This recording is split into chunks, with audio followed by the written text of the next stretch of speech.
नमस्कार दोस्तों, आज की इस वीडियो में मैं आपको एक ऐसी अमेजिंग सक्सेस स्टोरी सुनाने जा रहा हूं जिसमें एक नहीं बल्कि मल्टीपल डिज़ायर्स की मैनिफेस्टेशन है। और जैसा मैं अपनी कल की वीडियो में बता रहा था, जो कि इसी टॉपिक पर थी कि अपनी मल्टीपल डिज़ायर्स को कैसे मैनिफेस्ट करें।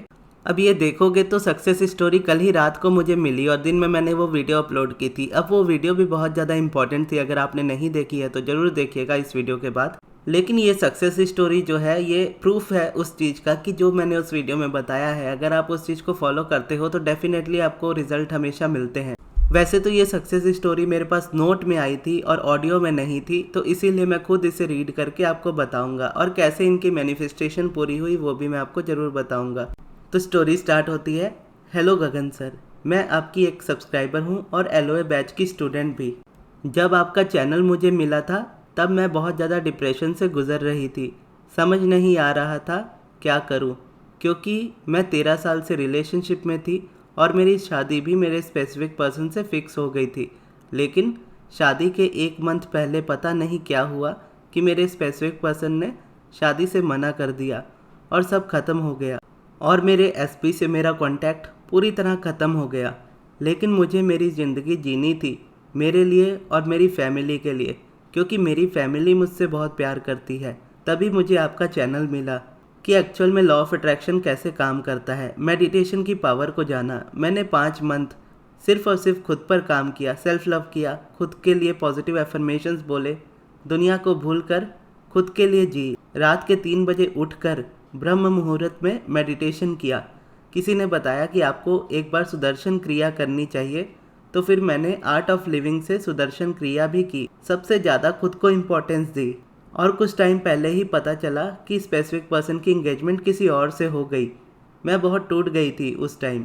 लेकिन कुछ ही दिन पहले स्पेसिफिक पर्सन के मामा जी का कॉल मेरे पास आया कि वो बहुत परेशान है, रो रहा है, वहाँ शादी नहीं करना चाहता है, वो आपसे ही शादी करेगा और उसने वहाँ इंगेजमेंट भी तोड़ दी है। अब आते हैं दूसरी सक्सेस स्टोरी पर।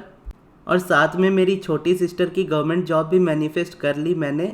यानी इसी बीच उनके स्पेसिफिक पर्सन के अलावा उनकी ये डिज़ायर भी थी कि उनकी छोटी बहन की गवर्नमेंट जॉब हो जाए, जो कि मैनिफेस्ट हो गई। और उसके अलावा मैं जो जॉब चाहती थी उसका लेटर भी मुझे आ गया। यानी स्पेसिफिक पर्सन को भी मैनिफेस्ट किया और अपनी बहन की गवर्नमेंट जॉब को भी मैनिफेस्ट किया और साथ में अपनी गवर्नमेंट जॉब को भी मैनिफेस्ट किया। फिर वो आगे लिखती हैं, ये मेरी लाइफ की अब तक की सबसे बेस्ट सक्सेस है। मैं जो जो चाहती थी वो सब मेरे साथ हो रहा है और ये सब आपकी हेल्प से हुआ है। Thank you thank you thank you so much Gagan sir, thank you universe, thank you so much. और फिर आगे उन्होंने और लिखते हुए कहा है, और हाँ, मैं एक बात बताना भूल गई थी कि मैंने सबसे पहले गगन सर से सब्लिमिनल बनवाया था, जिसे मैंने 3 महीने तक सुना था।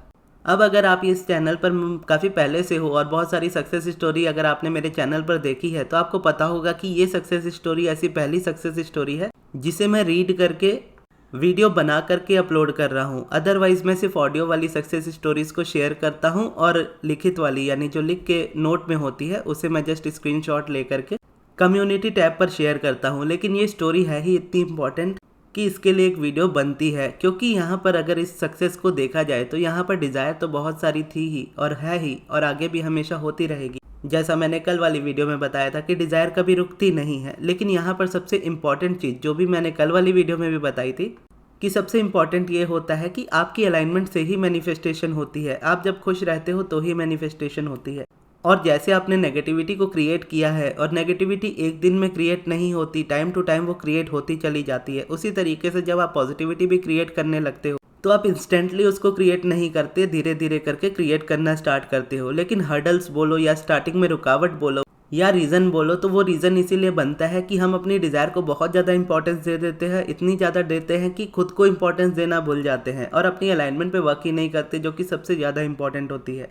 क्योंकि डिज़ायर्स तो कभी रुकेंगी नहीं। आप एक डिज़ायर मैनिफेस्ट कर लो, 10 डिज़ायर और होंगी मैनिफेस्ट करने के लिए, 10 मैनिफेस्ट कर लो 100 और होंगी, 100 मैनिफेस्ट कर लो 1000 और होंगी। तो इस तरीके से डिज़ायर की लिस्ट हमेशा बढ़ती रहेगी। और अगर आप कभी डिज़ायर के पीछे ही हमेशा भागते रहो तो आप कभी भी रुक नहीं पाओगे। आप हमेशा ओवर थिंकिंग या फ्रस्ट्रेशन में ही रहोगे, रेजिस्टेंस में ही रहोगे, क्योंकि डिज़ायर कभी रुकती नहीं है। तो आपको भी हमेशा डिज़ायर के पीछे भागते ही रहना पड़ेगा।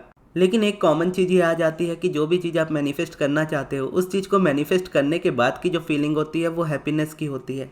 कि आप चाहे हेल्थ मैनिफेस्ट करो, वेल्थ मैनिफेस्ट करो, रिलेशन मैनिफेस्ट करो, चाहे अपनी लाइफ में कुछ भी मैनिफेस्ट करो, एट द एंड आप हैप्पी हो जाओगे उस चीज़ को मैनिफेस्ट करने के बाद। तो उसी चीज़ को सबसे पहले हम करते हैं, जैसे हम कहते हैं लिविंग इन द एंड, या एंड फीलिंग तक पहुंचो। तो एंड फीलिंग यही होती है कि आप at the end happy feel करोगे, तो आप हैप्पीनेस पे ही पहले वर्क करना स्टार्ट करते हो और उसकी वजह से आपकी सारी मैनिफेस्टेशन स्टार्ट हो जाती है। अगर मैं मेरी जर्नी की भी स्टार्टिंग देखूँ तो मेरे मन में सबसे पहले यही क्वेश्चन या बोलूँ आंसर आया था अपनी तरफ से, जब मेरी लाइफ पूरी तरह से उलट पुलट हो चुकी थी। एक ही चीज़ मन में से निकली थी कि मैं बस खुश रहना चाहता हूँ, मैं जिस तरीके की लाइफ जी रहा हूँ उस तरीके की लाइफ नहीं चाहता, मैं इसको चेंज करना चाहता हूँ, मैं खुश रहना चाहता हूँ। इसके लिए मैं मेडिटेशन करने के लिए तैयार हूँ, और भले ही मुझे पूरी लाइफ मेडिटेशन करना पड़े, मैं पूरी लाइफ भी मेडिटेशन करूँगा, लेकिन मुझे एक अच्छी लाइफ चाहिए। अब जब वहाँ से जब स्टार्टिंग हुई थी, तो स्टार्टिंग में मेरे पास कुछ था नहीं, सिर्फ एक डिप्रेशन वाला फेज़ था मेरा भी। लेकिन वहाँ से जब निकलना स्टार्ट हुआ तो हैप्पीनेस की वजह से मेरा करियर भी आया, मेरे पास पैसे भी आए, मेरे रिलेशंस भी अच्छे हुए, मैंने भी अपने रिलेशंस मैनिफेस्ट किए, और डिप्रेशन जो कि इतने सालों से मेरे साथ था, एंग्जाइटी इतने सालों से मेरे साथ थी, उसको भी इजीली रिकवर किया। यानी 3 महीने में वो चीज़ पहले ही ख़त्म हो चुकी थी। तो ओवरऑल मैं बोलूँ तो लाइफ के सारे एस्पेक्ट मेरे सुधरे, क्योंकि मैंने डिसाइड किया खुद पे काम करने का। क्योंकि आप हर वक्त एक ही चीज़ नहीं करते हो, प्रोसेसेस कई बार चेंज होते रहते हैं। तो कई बार ये इंपॉर्टेंट नहीं होता कि कौन सा प्रोसेस आप सबसे ज़्यादा कर रहे हो, ये देखते हैं कि ओवरऑल क्या कर रहे हो। जैसे ओवरऑल मैंने मेडिटेशन स्टार्ट किया था, और मेडिटेशन मैं आज भी करता हूँ। उसके अलावा मैंने कुछ टाइम बाद ग्रैटिट्यूड वॉक स्टार्ट किया था, जो आने वाले टाइम में फिर मैंने छोड़ करके पॉजिटिव एस्पेक्ट्स पे कन्वर्ट कर लिया था, और तब से लेकर आज तक मैं ग्रैटिट्यूड वॉक नहीं करता हूँ, और अभी मैं सिर्फ मेडिटेशन और पॉजिटिव एस्पेक्ट्स लिखता हूँ। और इसके अलावा भी मेरे प्रोसेसेस बीच बीच में चेंज होते हैं। जैसे पहले होते थे तो कभी मैं 17 सेकंड्स टेक्निक करता था, जो कि इजीली कर पाता था, ऐसा नहीं है कि बहुत टाइम निकाल करके मैं कोई प्रोसेस करता हूँ, या कभी स्क्रिप्टिंग करता था, या कभी कुछ करता था, कभी कुछ, जो पता चलता था इजीली मैं उसको करता था। लेकिन इसलिए करता था कि मैं बेटर फील कर सकूँ, अपनी अलाइनमेंट में आ सकूँ, ना कि इसलिए कि मुझे मैनिफेस्ट करना है। क्योंकि ये मुझे पता होता था कि मैनिफेस्टेशन तो होगी ही, लेकिन होगी तभी जब आप अलाइनमेंट में आओगे। यानी आपने वो मीम देखा होगा कि लेवल तो सबके निकलेंगे, लेकिन निकलेंगे उसी के जो यहाँ पर खड़ा रहेगा। तो लेवल निकलने हो या फिर आपका मैनिफेस्टेशन होना होगा तभी जब आप अलाइंड होंगे अपनी वाइब्रेशन के साथ।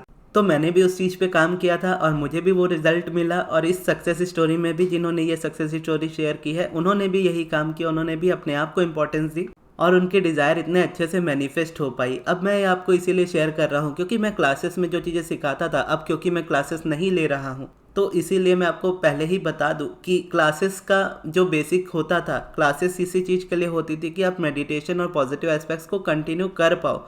क्योंकि चैनल पर मैंने ऑलरेडी बता रखा है कि मेडिटेशन कैसे करते हैं, पॉजिटिव एस्पेक्ट्स कैसे लिखते हैं, और मैं ये चीज़ प्राउडली बोलता हूँ कि मैंने कभी भी कंटेंट में कोई भी चेंज नहीं किया। मैं जो भी यूट्यूब वीडियोस में अपनी बताता हूँ वही मैं अपने क्लासेस में भी सेम बताता था। जैसे वीडियोस में भी आपको बोलता हूँ मेडिटेशन करो, पॉजिटिव एस्पेक्ट्स लिखो, मैं मेरी लाइफ में खुद भी वही फॉलो करता हूँ, और मेरी क्लासेस में भी मैं वही सिखाता था। अब बीच में उन्होंने काफ़ी सारे प्रोसेसेस चेंज किए, अब वो अपनी मर्ज़ी के हिसाब से मैं चेंज कर सकते हैं आप लोग। मैं ये भी क्लासेस में बताता था, जैसे मैं ये कहता था कि आप कुछ और करो या ना करो, या हो सकता है कि आप कल को अपने प्रोसेसेस चेंज कर लो, लेकिन एक चीज़ माइंड में हमेशा रखना कि मेडिटेशन को हमेशा रखना। क्योंकि 2 तरीके से मैनिफेस्टेशन होती है, एक जब आप नेगेटिविटी से ध्यान हटा लेते हो, दूसरा जब आप नेगेटिविटी में पॉजिटिविटी देखना सीख जाते हो। और मेडिटेशन एक ऐसा प्रोसेस है जो आपको नेगेटिविटी हटाने में हेल्प करता है, क्योंकि आपकी लाइफ में कई बार ऐसी सिचुएशंस आ जाएंगी जब आप अपने आप को देखोगे कि उस जगह पे आप पॉजिटिविटी नहीं देख पा रहे, या इतनी नेगेटिव सिचुएशन है आप पॉजिटिव सोचना भी उस जगह पे नहीं चाहोगे। लेकिन ये भी है कि आप नेगेटिविटी में रहकर कुछ मैनिफेस्ट नहीं कर सकते, उसको बेटर नहीं कर सकते, तो वहाँ से रिलीज़ लेना ही पड़ता है, रेजिस्टेंस को कम करना ही पड़ता है। तो जहाँ पॉजिटिविटी नहीं देखी जा सकती वहाँ से नेगेटिविटी को देखना कम कर दीजिए। तो ऐसे में मेडिटेशन ऐसा प्रोसेस होता है जो आपको नेगेटिविटी से ध्यान हटाने में हेल्प करता है। क्योंकि जब आप मेडिटेशन करते हो तो आप ब्रीदिंग पे फोकस करते हो, और जब आप ब्रीदिंग पे फोकस करते हो आपका ध्यान किसी भी थॉट पे नहीं होता, तो रेजिस्टेंस पे नहीं होता, और उसका डेली रेपिटेशन जितना आप करते जाते हो आपकी उतनी हैबिट बनती जाती है करेंट रियलिटी से ध्यान हटाने की।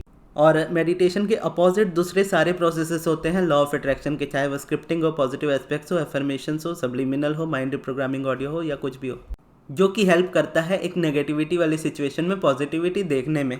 अब क्योंकि इसका बैलेंस बनाना आना चाहिए, क्योंकि जब आप नेगेटिविटी में पॉजिटिविटी ना देख पाओ तब आप नेगेटिविटी से ध्यान हटा लो, और जब आप नेगेटिविटी में पॉजिटिविटी देख पाओ तो आप प्रोसेसेस का यूज़ कर पाओ।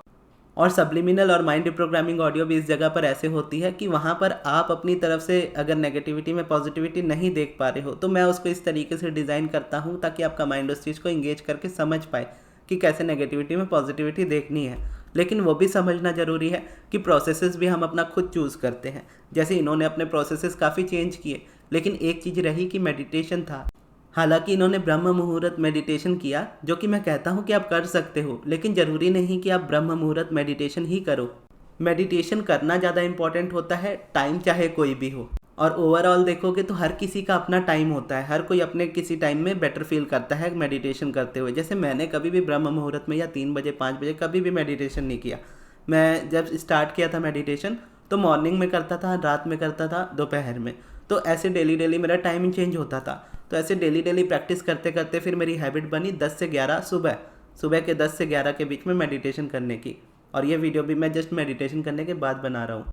तो ऐसे में वो चेंजेस आने स्टार्ट हो जाते हैं क्योंकि आप अपने आप को एक न्यू डायरेक्शन में लेकर के जा रहे होते हो। लेकिन इनकी सिचुएशन में अगर आप देखा जाए तो इनका रिलेशनशिप था ही इतना लॉन्ग कि उनकी रेजिस्टेंस इतनी ज़्यादा बन चुकी थी कि बस उनको उस जगह से निकलना था। वो 3 बजे भी उठने के लिए रेडी थी और 3 बजे भी मेडिटेशन करने के लिए रेडी थी।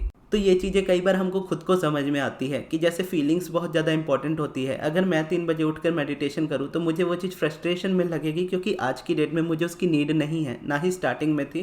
क्योंकि वो फेज़ एक ऐसा था जहाँ पर मुझे नींद ही नहीं आती थी, तो मैं मेडिसिन खा करके सोता था। तो मैं तो सोच भी नहीं सकता था कि मैं उठकर 3 बजे मेडिटेशन करूँ। तो वैसे टाइम में मेरे लिए वो चीज़ फ्रस्ट्रेशन में आती, लेकिन उनके लिए वो चीज़ उस तरीके से नहीं आई। तो ये इसीलिए कहते हैं कि किसी के टाइम को कभी भी कॉपी मत कीजिए। आप अपने हिसाब से, अपनी स्पीड के हिसाब से चलिए, मेडिटेशन ज़रूर कीजिए। और उसके अलावा चाहे आप जितने भी प्रोसेस चेंज करते रहो, वो मैटर नहीं करता उतना।